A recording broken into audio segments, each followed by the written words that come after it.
focus. Ideate, innovate, enable.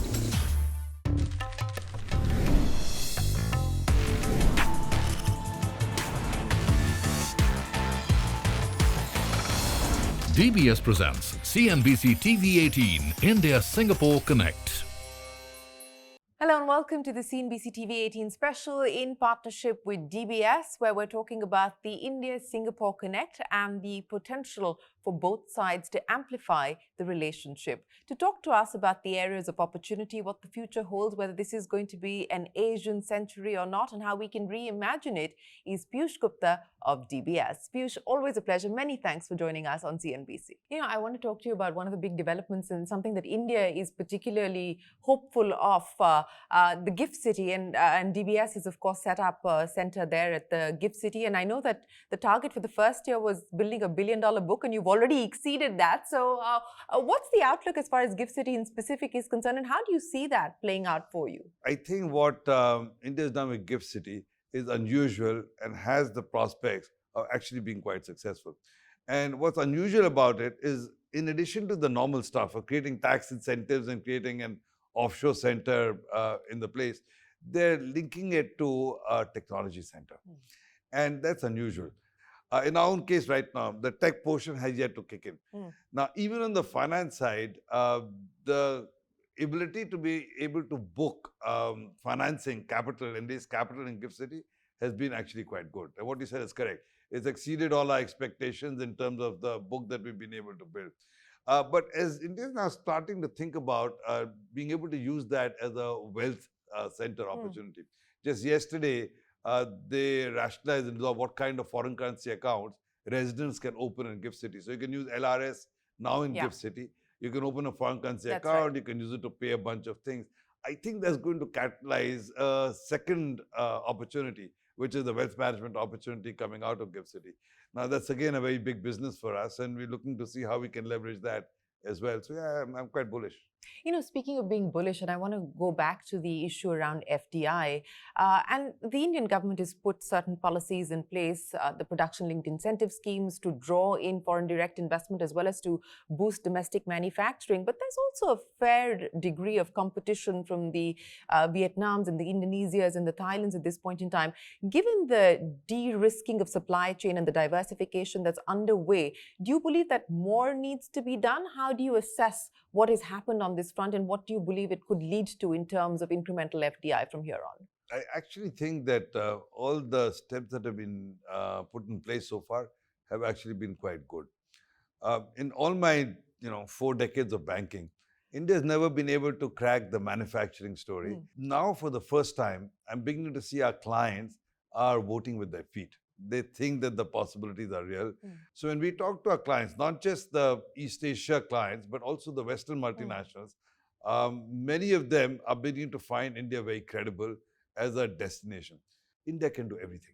So it's got a complete span of everything. And so you're seeing companies now come into manufacture. I mean, the Nokias and the Ericssons and the Apples and the Samsung, Boeings across the spectrum. Now, what more can we do? We obviously need to continue working on the ease of doing business. Some of the legislative frameworks that we tried to put in place could still be worked on. Labor and land are obvious, and they're not easy to do. So you could still simplify that further. The most important thing we need to do, though, is to build the ecosystem of MSMEs and the suppliers. Today, what happens is, because the large part of that supply ecosystem, the MSMEs, is still China-centric and East-centric. So you bring the big anchor, but they still don't find adequate support system. We need to focus on that. Now, that requires, by the way, that's another thing Singapore is very good at, technical training. So we have some of the best ITEs in the world.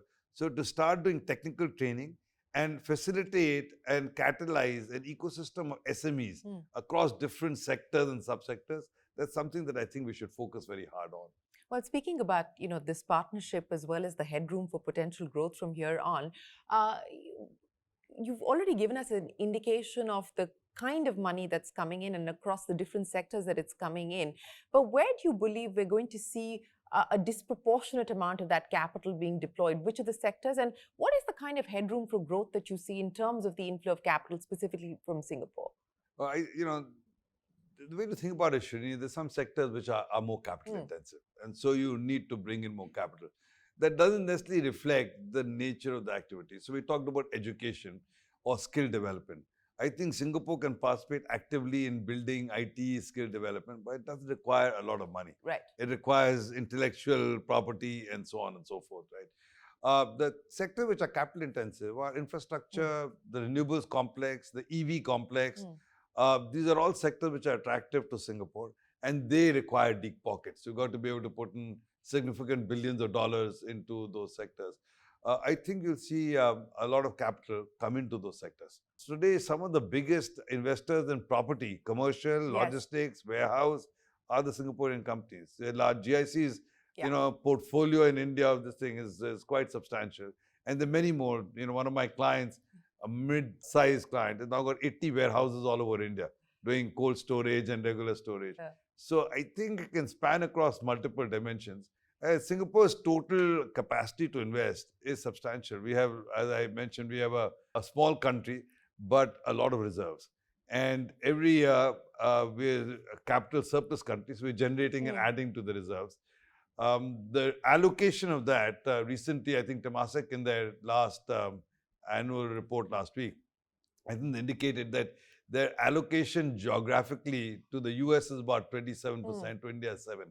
And as they look at the next 10, 20 years, they would like to redress that. And so you can see, you add 5% on a $300-400 billion investable pool. That's a substantial amount of money that can come in and continues to come in. You've had a very strong Q1, record net profit, total income return on equity. And it's been a great run for banks, not just globally, but here in India as well. As you look at the future, macros continue to be fairly resilient, even though geopolitics is uncertain. What do you see going forward? What's been obvious, the tailwind banking has had, is that interest rates have been high. And so that's helped the net interest margin of most banks. That's obviously quite helpful. So you're factoring in 1 or 2 cuts this year? I think probably 2 is my bet, but I don't think you'll see as many cuts next year as a lot of people. In fact, even this year, people speculated 6-7 cuts. I think we'll be lucky to get 2. And I don't think the pace of cuts next year will be as sharp as people think. So I do think that tailwind will continue to be in place. Now, what normally happens is when rates are high, you have a tailwind, but you also get a headwind.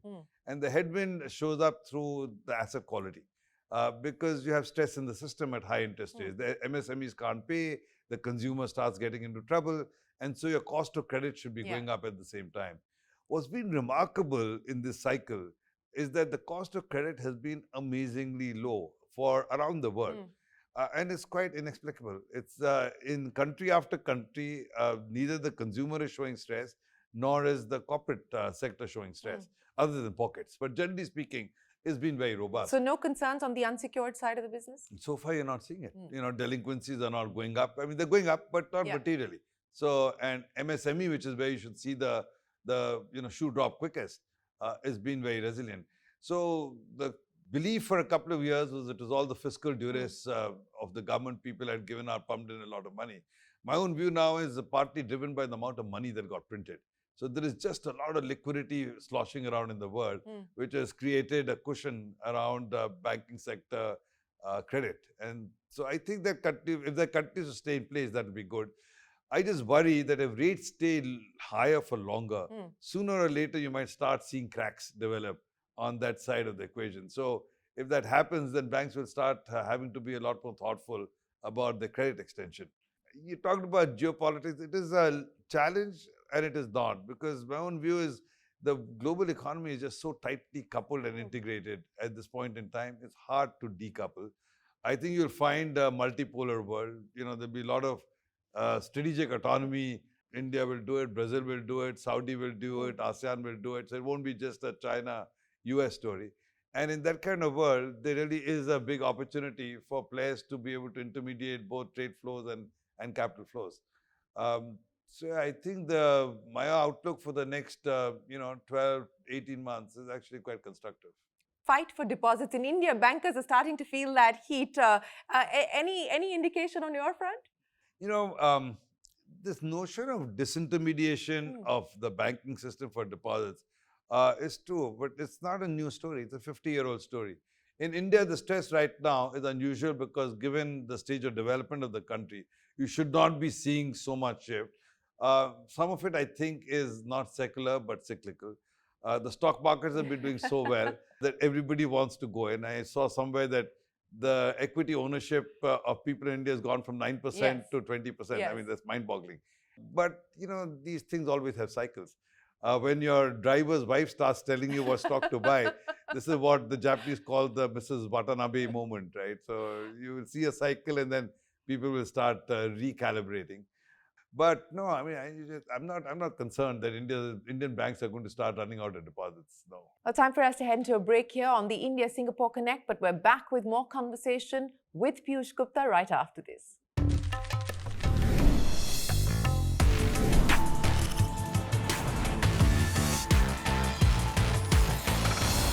DBS presents CNBC-TV18 India-Singapore Connect. Welcome back. You're watching the CNBC-TV18 special in association with DBS, where we're talking about the potential opportunities for growth between India and Singapore. Piyush, I want to talk to you a little bit about your leadership lessons as well. And one of the challenges, and I know you've addressed this, of positioning yourself as a financial conglomerate and the challenges or the dilemmas of a CEO is also to learn the art of sacrifice. And I know that you've exited the insurance business as well as the wealth business. You're on the distribution side. Asset management. Asset management, you're on the distribution side though. But, this understanding what to give up when and developing the nuance of the art of sacrifice, what has that taught you? Shreem, I don't think there's any one answer. There's some companies which dabble with 8 things and do extremely well with them. You get scale. You look at the Tata Group here. I mean, it's in 10 different verticals, and so is Reliance going into vertical after vertical. So not impossible to do. But I found that in financial services, the nature of each of these industries, sub-industries, is different. And because it's a regulated industry, it's not that easy to master the complexity of regulation. So there is some benefit that comes from focus. We're a very fragmented industry. And so if you look at our industry over time, there are very few global players by and large, very few global retail banks or global consumer. It's not easy to do. And therefore, given the fragmented nature in the industry, the high growth in individual sectors, I found there's a lot of value in sticking to your knitting and focusing on areas of growth and opportunity. When you start running out of opportunity, then you look at alternatives, right? But till that happens, you can get extremely good outcomes from doing that. So our own case, we're getting double-digit growth rate. We're high teens in our ROE. I'd much rather take that proposition than spread ourselves too thin and scatter a lot of bullets. Having said that, while you need to be focused, you also need to keep an eye on what's happening. I think the world's changing so fast that business model change is on us every day. And therefore, new opportunity and new business models, you can't be blind to those. You have to keep an eye on those. I think if you have real opportunity and you focus on it, you get good outcomes.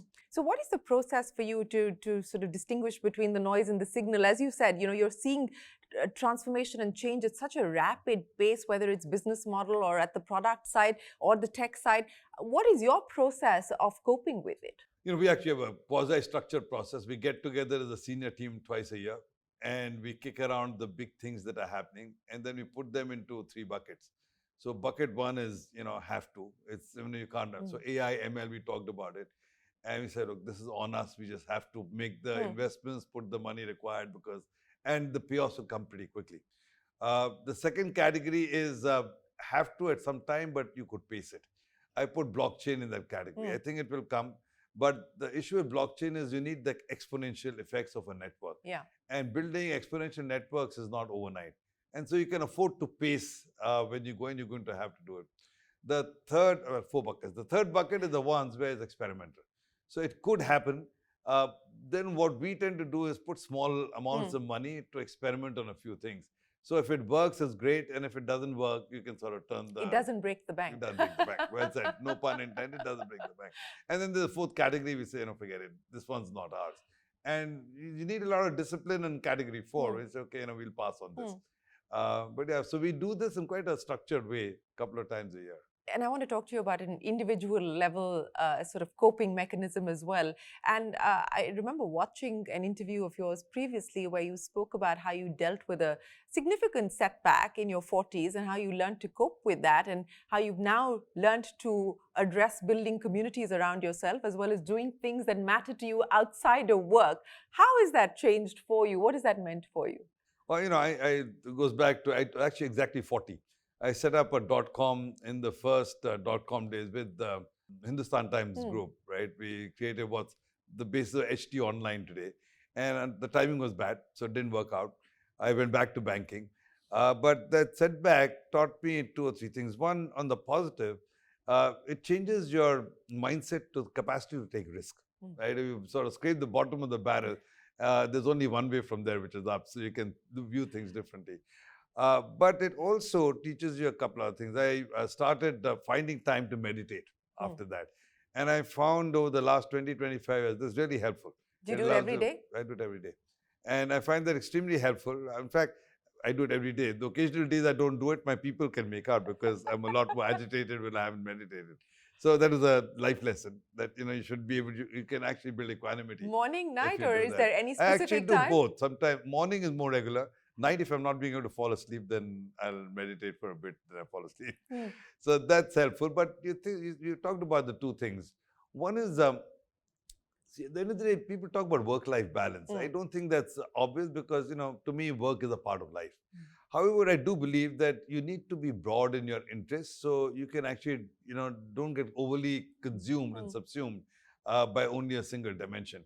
And I've always been eclectic, but I actually consciously work at doing that. I try to read. So how much more eclectic have you gotten? Oh, I've spent time, consciously carve out time for my trekking, my reading, my bird watching, my cryptic crosswords. I do the Wordle and this thing every morning. So I do a bunch of different social media.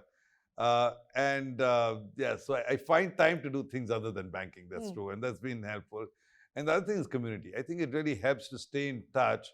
Partly depends on personality. But I think staying grounded is a great attribute. It's good to be in touch. So WhatsApp is a great way to do it. But not just the family networks, but so friends. the IIM group keeps you grounded?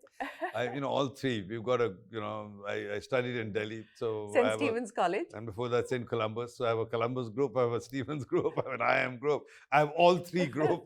I reach out and stay in touch with a lot of people. So, to people who are watching this, to a young entrepreneur, a young professional who's at the start of their career, what would your advice be? First of all, I think my first advice is you have to try entrepreneurship. The nature of jobs is changing. And if you fast forward, you think about AI, ML, we talked about at the beginning, and we didn't go down the dystopian path, but you could take a dystopian view. There won't be jobs, or there'll be much fewer jobs because the computer can do a lot more than you can. In any domain, ChatGPT, the computer will always know more than you. So 5 years ago, I should tell people, learn coding and programming, STEM. Today, the computer does coding better than you do. So, how much coding are you going to learn? So entrepreneurship will be important. The second thing is horizontal learning and horizontal thinking will be important, which means, ironically, philosophy, psychology, the whole liberal education, there's power in that. Because our ability to make sense of things by connecting the dots horizontally, I think for a long time will distinguish us from the machine. So I think that will be important. My philosophy degree is now coming in handy. Believe me, by the way, I'm beginning to actively think about hiring philosophers in the bank. Because the big questions now is what makes you different from a machine? And how do you actually think about that? So if you blend all of that in, you can be quite differential and unique. So think broad, think lateral, be willing to be entrepreneurial because I think you will have to at some stage in your life. But my final thing is, I said, stay grounded. It's very easy to lose touch with your inner self. Recognize what you are and stay in touch with that. Well, let me end by asking you, every CEO that I speak to either says that this is going to be India's decade or India's century or Asia's century. How do you see the next 10 years and beyond? It's already been. When I moved out of India in 1991, I moved to Singapore at that time. And I still remember I wrote an article at that time, which was 30 years ago, about the fact that this will be Asia's century. So that's 30 years ago. And in truth, if you look at the data, it has been. The relative share of Asia in global GDP has grown dramatically. The growth rates of Asia have been strong. The rise of Asia's middle classes in the last 30 years has been palpable. The hundreds of millions who've come out of poverty has been great. And Asia switched from being a factory to a marketplace. Earlier in the 80s, the 4 tigers and the 4 dragons were all about our manufacturing prowess. Today, everybody wants to be here to access the market. So there's been a profound shift already in the last 3 decades. India has played in the shift, but in the last 8-10 years, India's role in that is becoming even more compelling. India is the engine. And if you get India now, whatever it is, number 5 in a few years, number 3, now you have enough heft and clout to move the needle. It's not a marginal contribution. So yeah, I do believe it's true. I think the next decade, 10, 15 years, I see India today where I saw China just before extension to WTO around 2000. So I think we're about, the country about 20 years behind in many dimensions, which means that there is 20 years of tremendous opportunity. Well, in many ways, the DBS story mirrors the post-liberalization story of India, 30 years here in India, and as you said, a potential headroom for significant growth from here on. Piyush, it's been an absolute pleasure. Thank you very much for joining us here on this special CNBC-TV18 conversation. We hope to see much more of you in India, and we wish you the very best of luck with DBS here and globally as well. Thank you. I enjoyed the conversation, and yeah, I'm very happy to celebrate the 30 years of DBS existence, as well as the long-standing India-Singapore bilateral relations. Well, we hope that is further amplified. Thanks very much for your time. Well, with that, it is time for us to wrap up this CNBC-TV18 special from all of us here on the team. For now, goodbye and many thanks for watching.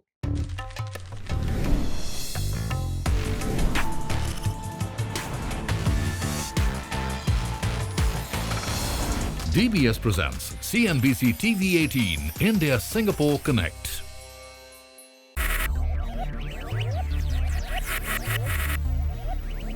Focus, ideate, innovate, enable.